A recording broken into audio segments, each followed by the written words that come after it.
Greetings and salutations, Kyllax here with my next episode in Know Your Role in my Smite lesson plan to help me get better at Smite and to help other people get better at Smite. This one will be focusing on mages. Last time we focused on the ADCs, the hunters as they're called on Smite. This time we'll be focusing on mages. Now, mages are magical damage dealers, and like I touched on in my last episode, the percentage of magical power that they get applied to their auto attacks is very, very small, especially when you compare it to the percentage of physical power that a physical god will get applied to their auto attacks. So basically, just keep in mind that their auto attacks do little to no damage, unless it's a Polynomicon hit, which I'll end up touching on items and builds episodes, but for now, most mages are just going to rely on their abilities for damage. So most mages rely on their abilities to burst.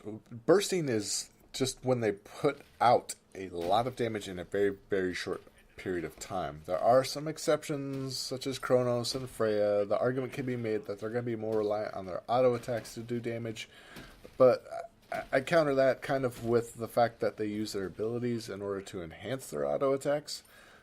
Now, it should be noted that auto attack mages are going to be limited in their damage in comparison to the physical damage gods because they are unable to do critical hits.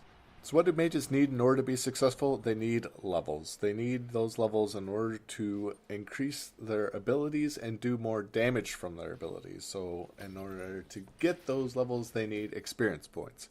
Now, this is not to say that gold and items are not important, because the percentage of their magical power is going to be transferred onto their abilities, so those do have their time and place, but for the most part, mages need those levels. So how you get that experience is mainly just by being near minions that are dying and or buff camps that are dying. In fact, it's a common strategy for mid lane to veer over to the side that their jungler is completing on the mid camps and just kind of leech experience points off of it by not actually contributing anything to clearing the camp. So where do mages go? In the conquest match type, they will generally go into the mid or solo lane, although there are a few that can jungle, such as Freya, and they need to be alone in a lane in order to get experience points faster. They're not splitting it with somebody else. Now, I feel I have to touch upon the support and or healer role only because I made mention of it in one of my earlier videos. Now, they're not actually called that anymore. That's not a class. They're just all lumped into the mage class now. But examples are Aphrodite, Ra, and Hel, and Chang'e. These gods are able to heal themselves and their teammates, as well as do some damage.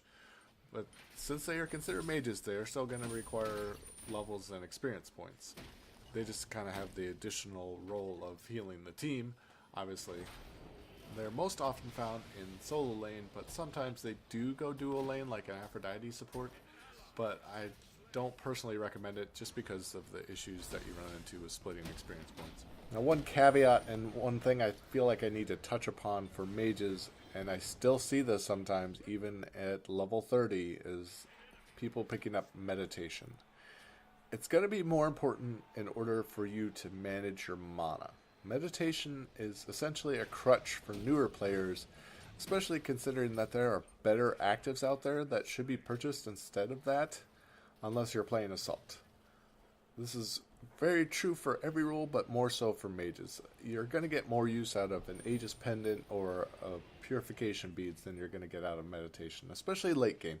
If you buy in meditation now, look at how often you use it early game versus late game.